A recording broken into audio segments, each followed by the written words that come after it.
ఓం నమో నారాయణాయ. కార్తీక పురాణము 22వ అధ్యాయము ప్రారంభం. విష్ణుదేవునిపై పురంజయునికి ఉన్న భక్తి గురించి తెలుపుట. అత్రి మహాముని చెప్పుచున్నారు. పురంజయుడు పురోహితుడిని ఉపదేశించిన ఉపదేశమును శిరస వహించి వెంటనే శ్రీమన్నారాయణ ప్రతిమను బంగారంతో చేయించి దానికి షోడశోపచారాలతో పూజించను. తరువాత విష్ణు దేవాలయమునికి వెళ్ళి దీపారాధన చేసి ఆయన కూడా యథావిధిగా పూజ చేసి నృత్య గీతాదులతో ఆరాధించి ఫలములను నివేదించి కార్తీక పౌర్ణమి వ్రతం ఆచరించెను. ఆ మరునాడు ఉదయమునే సేవలను సమకూర్చుకొని తన సేనలతో రణరంగమునకు బయలుదేరి రథమెక్కి ఖడ్గము ధనుర్బాణములు మున్నగు సాధనాలతో మెడలో తులసీమాలతో తలపాగాతో శ్రీహరి నామస్మరతో పురంజయుడు యుద్ధరంగమును చేరాడు. అతడు ధనుష్టంకారము చేయగానే శత్రురాజులు కూడా యుద్ధమునికి వచ్చి సింహనాదాలు చేయుచు ఇది వలలే లేదు, జయము సంపాదింతును అని తలంపుతో పురంజయుని మీదకు సైన్యము మీదకు బాణవర్షము కురిపించిరి. ఏనుగులను గుర్రములను రథములను శత్రు సైన్యములకు పైకి పంపిరి. అనేకమైన ఆయుధములు ఉపయోగించుచు భయంకరముగా పోరాడారు.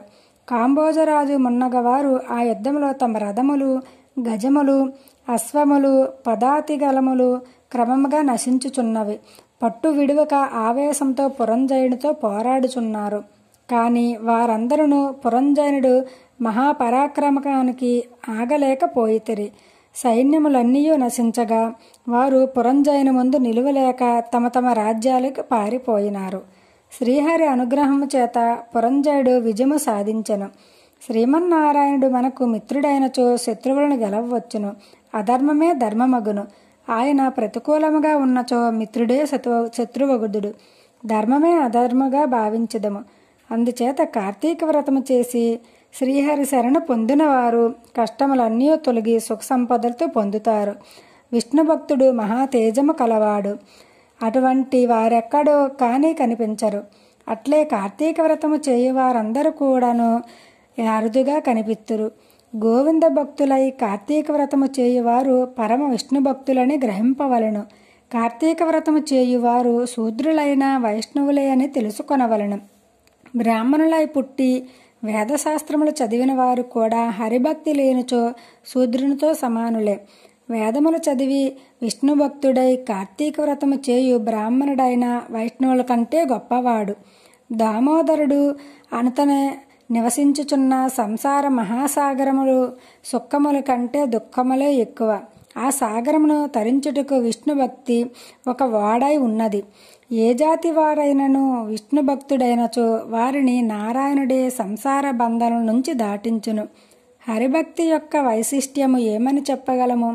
వశిష్ఠ పరాక్రమ ప్రముఖులైన మునులను, అంబరీషుడు మున్నగు రాజులను విష్ణుభక్తితోనే తరించినారు. మానవుడు స్వతంత్రుడై అపతంత్రుడై విష్ణువునందు భక్తి కలిగిన వారై ఉండాలి. శ్రీహరి భక్తప్రియుడు. తనను సేవించిన వారికి భోగభాగ్యాలు, నరకము నుండి విముక్తి ఇచ్చును. సమస్త చరాచరములకు అధిపతైన నారాయణుడు సర్వంతర్యామి. అటువంటి విష్ణువునందు భక్తి కలవారికి కార్తీక మాస వ్రతము కష్టము కాదు. కార్తీక వ్రతము వంటి వ్రతము లేదు. విష్ణుదేవుడి వంటి దేవుడు లేడు. సూర్యుని వంటి తేజస్శాలి లేరు. అశ్వత్థము వంటి వృక్షము లేదు. అనగా రావి చెట్టు వంటి చెట్టు లేదు. కావున కార్తీక వ్రతము వేద సమ్మతమైన ఉత్తమమైన వ్రతము. కార్తీక వ్రతము ప్రశస్తి గల ఈ అధ్యాయమును విన్నవారికి పాపములన్నీ తొలగి హరి వలన సంపద లభించును. శ్రాద్ధకాలమందు ఈ అధ్యాయము పఠించినచో కల్పాంతరం వరకు పితృదేవతలకు తృప్తి కలుగుతుంది. ఇది కార్తీక పురాణము 22వ అధ్యాయము సంపూర్ణం.